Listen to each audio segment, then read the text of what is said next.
ನೋಡಿ, ತುಮಕೂರು ಒಂದು ಕಾನ್ಸೆಪ್ಟ್ ಅಷ್ಟೇ. ನಾನು ತುಮಕೂರು ಹೆಸರು ಬದಲಾವಣೆ ಮಾಡಿ ಅಂತ ಹೇಳಿದಿನ. ತುಮಕೂರು ಹೆಸರು ಬದಲಾವಣೆ ಆಗಲ್ಲ, ನಮ್ಮ ವಿಸ್ತೀರ್ಣನೂ ಬದಲಾವಣೆ ಆಗೋದಿಲ್ಲ. ಹೇಗಿರುತ್ತೋ ಹಾಗೆ ಇರ್ತದೆ. ಒಂದು ಕಾನ್ಸೆಪ್ಟು ಬೆಂಗಳೂರು ಸೇರಿದೆ ಒಂದು ಭಾಗ ಅಂದಾಗ ಎಲ್ಲೋ ಅಮೆರಿಕಾದಲ್ಲೋ ಇಂಗ್ಲೆಂಡಲ್ಲೋ ಅಥವಾ ಇನ್ನೊಂದರಲ್ಲೋ ಇರ್ತಕ್ಕಂಥವರಿಗೆ ನಾವು ಹೋಗಿ ಅಲ್ಲಿ ಇನ್ವೆಸ್ಟ್ಮೆಂಟ್ ಮಾಡಬೇಕು ಅಂತಕ್ಕಂಥ ಮನಸ್ಸು ಆಲೋಚನೆ ಬರುತ್ತೆ ಅಂತ ಹೇಳಿ ಅಷ್ಟೇ ಬಿಟ್ರೆ ನಾವು ಯಾವುದನ್ನು ಕೂಡ ಬದಲಾಯಿಸೋದಿಲ್ಲ. ಒಂದು ಕಡ್ಡಿ ಅಳ್ಳಾಡೋದಿಲ್ಲ. ಇಲ್ಲ, ಖಂಡಿತವಾಗಿ ಮತ್ತೂ ಸ್ಪಷ್ಟಪಡಿಸ್ತಾ ಇದ್ದೀನಿ.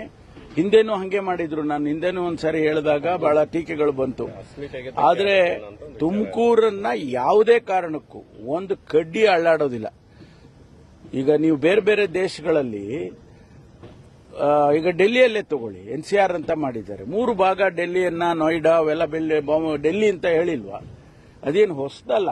ಹಂಗಂತ ಹೇಳಿದ್ರೆ ಡೆಲ್ಲಿನ ಬದಲಾಯಿಸ್ಬಿಟ್ರ ಅಥವಾ ನೋಯ್ಡಾನೇ ಬದಲಾಯಿಸಿದ್ರ? ಆ ರೀತಿ ಅಲ್ಲ. ತಪ್ಪು ತಿಳ್ಕೊಳ್ಳೋದ ಅವಶ್ಯಕತೆ ಇಲ್ಲ.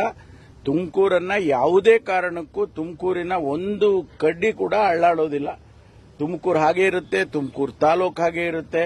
ಆದರೆ ಜಿಲ್ಲೆಯನ್ನ ನಾವು ಬೆಂಗಳೂರಿಗೆ ಒಂದು ಭಾಗ ಅನ್ನೋದನ್ನ, ಒಂದು ಕಾನ್ಸೆಪ್ಟ್ ಅನ್ನ ಪ್ರಮೋಟ್ ಮಾಡಿದ್ರೆ ನಮಗೆ ಹೆಚ್ಚು ಇನ್ವೆಸ್ಟ್ಮೆಂಟ್ ಬರುತ್ತೆ ಮತ್ತು ನಮಗೂ ಕೂಡ ತುಮಕೂರು ಎಲಿವೇಟ್ ಆಗುತ್ತೆ ಅನ್ನೋದು ಅಷ್ಟೇ ಉದ್ದೇಶ ಬಿಟ್ರೆ ಬೇರೆ ಯಾವುದೇ ದುರುದ್ದೇಶ ಇದರಲ್ಲಿ ಇಲ್ಲ.